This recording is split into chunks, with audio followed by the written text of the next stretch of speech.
Shalom Akim, this is Yahawah coming back with another video. I want to give all praises and glory and honor to Yahawah.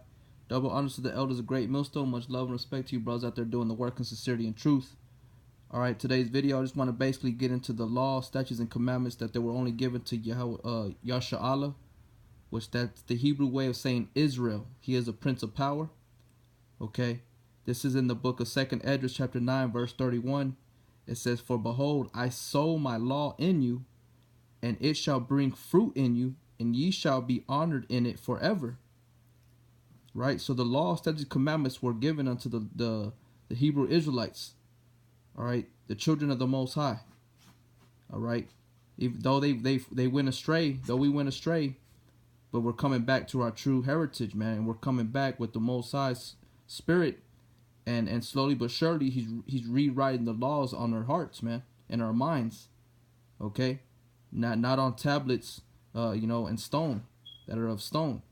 So he's writing it upon our hearts, the fleshly heart, man. But the point is that the Lord has given us this law. All right, verse 32. "But our fathers, which received the law, kept it not, and observed not thy ordinances.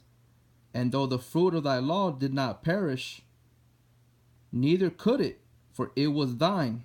You see? So a lot of people like to say, oh, well, the law's done away with. The law has no effect. All right? The law is very well alive, man. All right? That's how Yahawah is going to judge the inhabitants of the earth of its righteousness and its wickedness. All right? Righteousness and unrighteousness. The Lord is using the law to judge. Okay, and if it's on your spirit to not follow the law, then don't follow it. But to those that believe in it, they're gonna follow it to the best of their ability, and they're gonna make known to others that they need to follow it because it'll be beneficial to you in the end. All right. It says, verse 33, yet they that received it perished, because they kept not the thing that was sown in them, which is the law."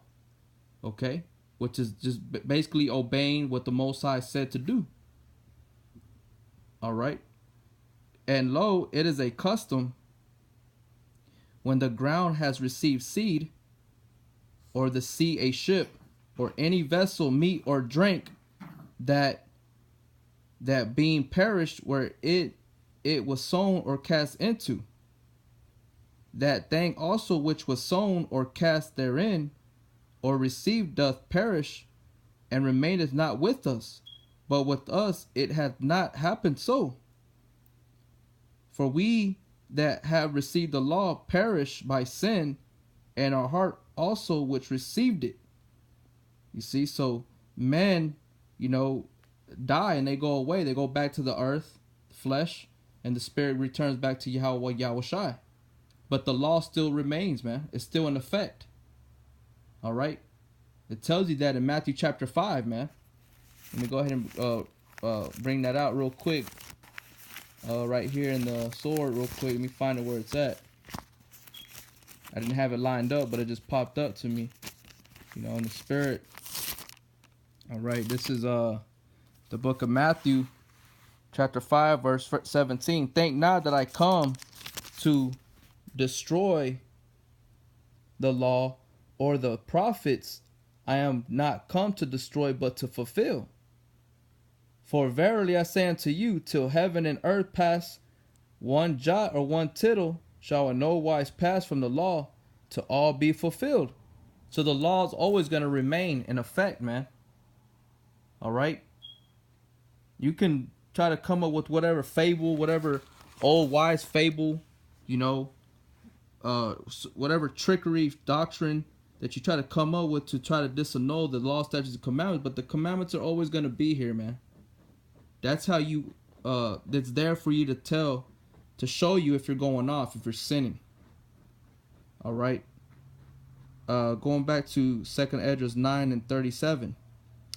"Notwithstanding the law perisheth not, but remaineth in its force." You see? So it's still in effect, man. You're not going to be saved by the law, but the law is what the Yahawah is going to judge by, man. All right, righteousness. All right. And this is Hebrews chapter 8. I'll start at verse 8. For finding fault with them, he said, Behold, the days come, saith the Lord, when I will make a new covenant with the house of Israel and with the house of Judah. So how did he find fault with them? What was their fault? What did they do? What did they go off for him to find fault in them? By breaking the law, statutes, and commandments, for being disobedient. Okay? It's plain, man. So he's going to make a new covenant with the house of Israel and with the house of Judah, the northern and southern kingdom, and bring them back into one nation. And according to the covenant that I made with their fathers, and the day when I took them by the hand to lead them out of the land of Egypt, because they continued not in my covenant, and I regarded them not, saith the Lord. For this is the covenant that I will make with them, that I will make with the house of Israel after those days, saith Yahawah. I will put my laws into their mind and write them in their hearts, and I will be to them a God, and they shall be to me a people. You see? So the law, statutes, and commandments are going to be written upon our hearts, man. It's a guideline. It's a guide that we use to guide us in this place that we call the earth. All right? That's all it is, man. Okay? It's not here to destroy you. It's here to guide you. Now, if you go contrary to it, yes, there's consequences. All right? And just following the law is not going to save you. So don't get it twisted. I'm just trying to merely prove that the law, statutes, and commandments are well in effect, man. All right? Real quick, let me bring out this one. Salakia. Give me 1 second, brother. This is Amos, chapter 3, verse 1. Hear this word that the Lord has spoken against you, O children of Israel, against the whole family which I brought up from the land of Egypt, saying, You only have I known of all the families of the earth, therefore I will punish you for all your iniquities. You see? So the Lord is speaking unto his people against the whole family which he brought up from the land of Egypt. All right? And he said, You only have I known of all the families of the earth, because he has spoken against you. Therefore I will punish you for all your iniquities. You know? Because the only way you're going to know if you go off is this way, right here. This is in the book of 1 John 3 and 4. For Salakia, whosoever committeth sin transgresseth also the law, for sin is the transgression of the law. You see? So everybody knows that the common scripture that the wages of sin is death. All right? So those are the consequences. All right? So the law, statutes, and commandments are well in effect, man. You know, you can try to come up with whatever Christianity doctrine that's out there, and we've been in there. We know what you're gonna bring out and stuff, but the laws are still there, man. All right, and it's there to those to guide them and to have a long life, and to have a long life here and in the one to come.